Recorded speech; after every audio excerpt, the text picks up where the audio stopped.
Hello and welcome to Quarterlight, your car brochure channel, and today's episode, the Yugo Sana.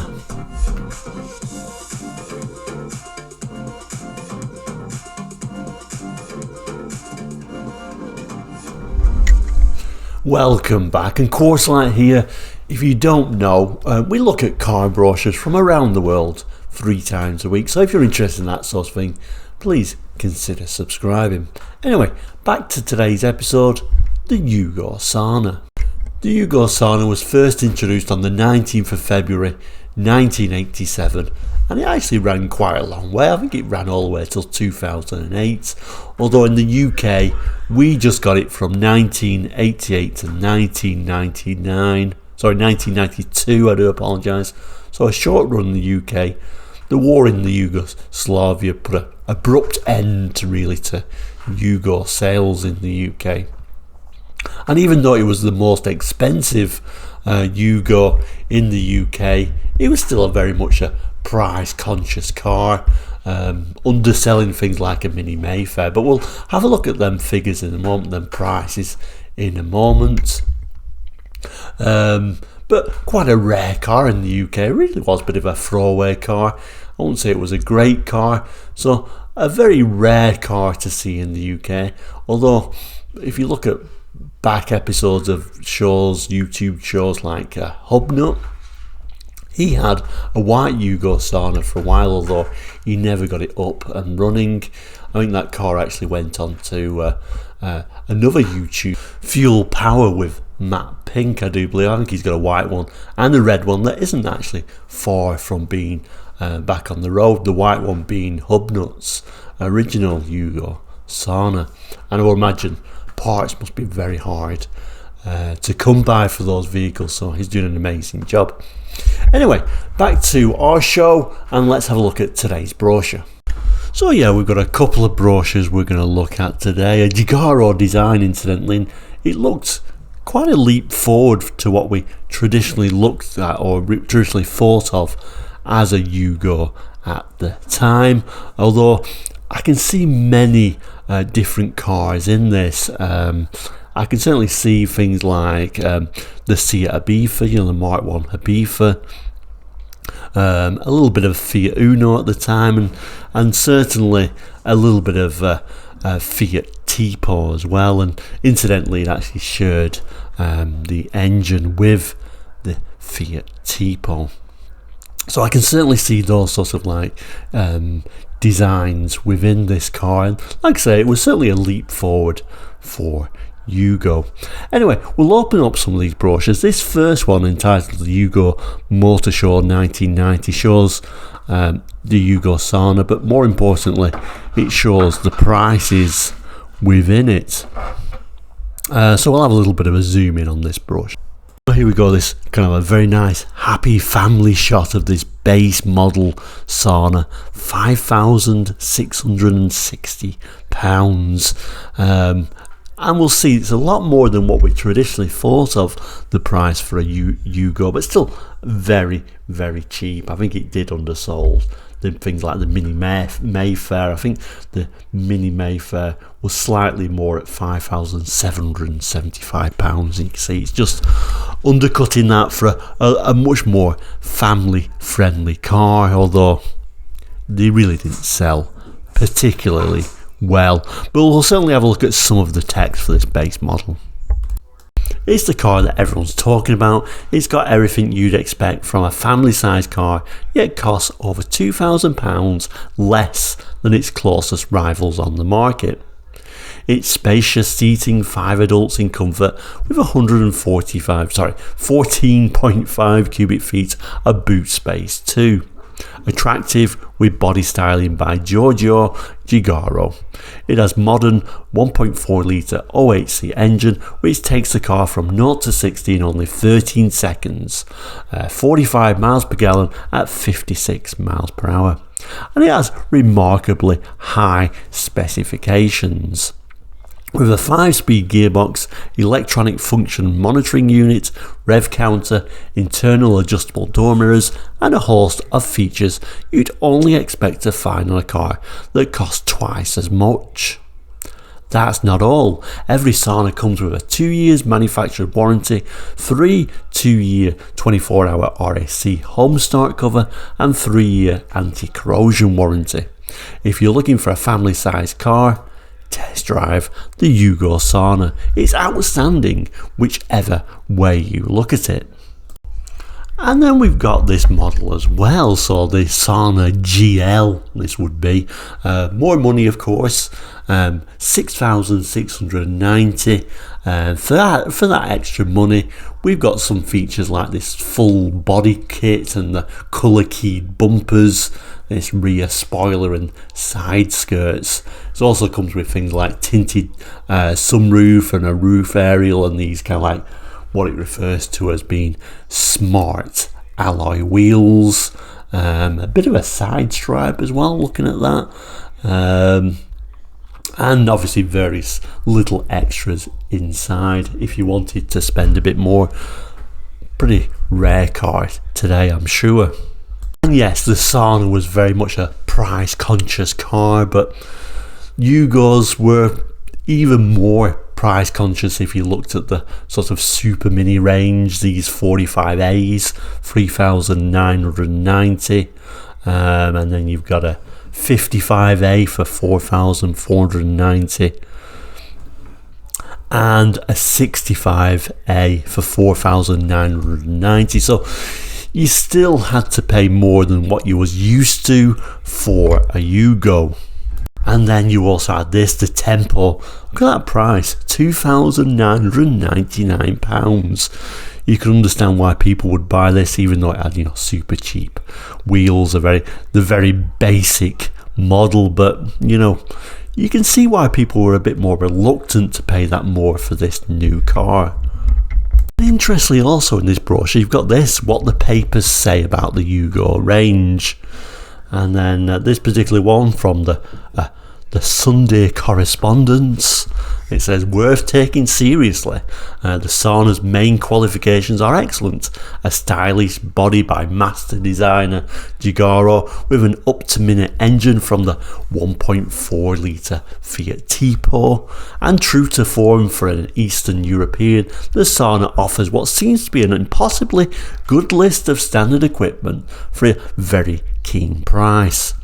On the strength of a short day's drive, the Sana would appeal to be one of the better ways of spending £5,700 on a family car, and it's certainly a sensible alternative to a second-hand Escort or Maestro. It's a better all-rounder than the Lada Samaro and more comfortable and better trimmed than the Skoda Favourite. And then who else have we got here? What car? And it looks like they've also decided to put something in there. I'm sure there was a very much negative reports from the papers as well, but what car says here, a curtain is falling on Eastern European low-tech. Enter the Sana, produced in-house by Yugo. There's space inside in abundance, plenty of room for the front passenger and driver, and yet almost armchair proportions for those in the rear. Headroom is excellent too. Power is supplied by a carburetor-fed 1.4 engine that's essentially the same unit as seen under the bonnet of Fiat's 1.4 Tipo. Driving through the front wheels and delivering 70 brake horsepower, it's a willing little engine that propels the Sana with great gusto. Also a little bit of a thing from Autocar and Motor. Yugo is certainly poised to make inroads into the lower end of the family hatch market with the Sana. The Sana 1.4 offers Escort class space at a price Ford can match only with the most basic Fiesta. So you'd think with all these sort of claims and these great things about the Sana, you think it would, this is going to be great, but really it didn't catch on. So whether people just ignored these, but I know that there were negative comments in the press as well, this terrible gear change it talks about, woolly steering. Of course, it doesn't mention any of that here. And then we get this pleasant little brochure specifically for the sauna as well. And kind of like driving through this field of lavender by the looks of it. Really promoting the white car, I guess. I know it does look cheap from a few angles, but it does give you an idea, a little bit of a sauna badge underneath the indicator there, and the Yugo badge at the front. But it was certainly a step up for sure from what Yugo on offer until this stage. At the bottom there, it's just quite simply saying outstanding from every angle. Let's have a look inside the brochure.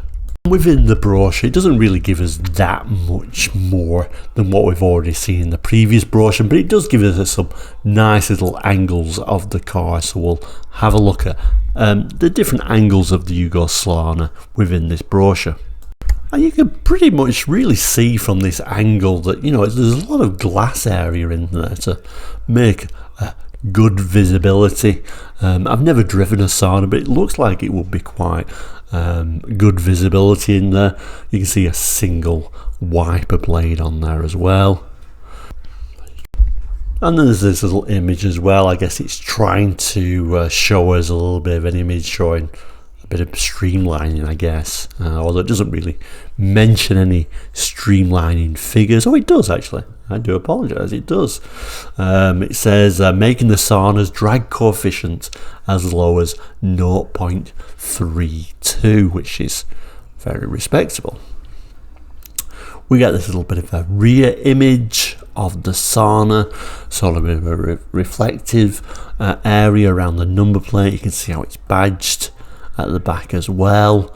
And you know, even on a base model like this, it's still got a rear wiper on there, which, you know, looking at earlier brochures, really it's not it's surprisingly well equipped really for what it is.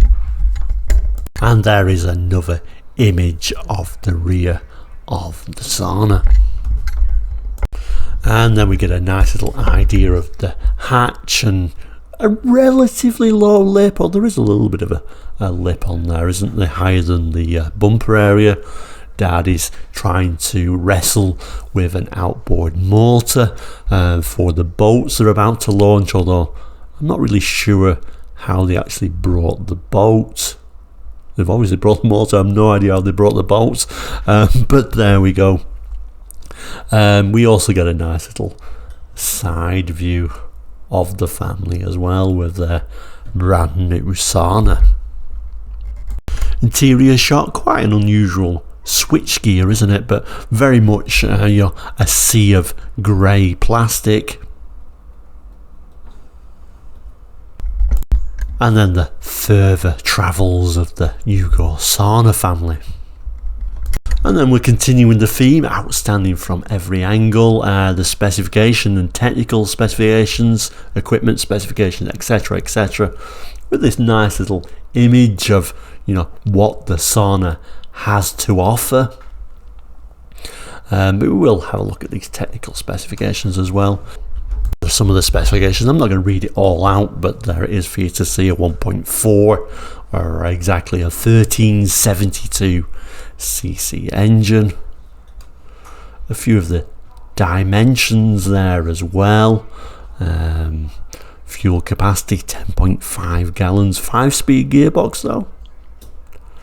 And then we get the performance, maximum speed 97 miles per hour, and then the equipment specifications, i.e. what it actually had. And to be honest with you, I think it was very well equipped for the price of the vehicle. It's given us a little black dot, means it's got all this equipment on there, and this is obviously just a very base model, so yeah, it is surprisingly well equipped for the price it was, and I guess that's how they really were trying to sell it, showing that it's very good value for money. Although not many people really fell for that. I think the Yugo name itself, I'm sure, put a few people off. So there we go, that comes to the end of today's episode for the Yugo Sana. I hope you enjoyed it. Love to hear from anyone who actually bought a brand new Yugo Sana. That'd be interesting to hear how they got on with it. As for used Sanas, like I said, not many left, although what a perfect car to take to car events such as the Festival of the Unexceptional. Can't think of a better car than that, really. But thank you so much for watching today. Please do like and subscribe. We'll see you very soon. Take care and goodbye.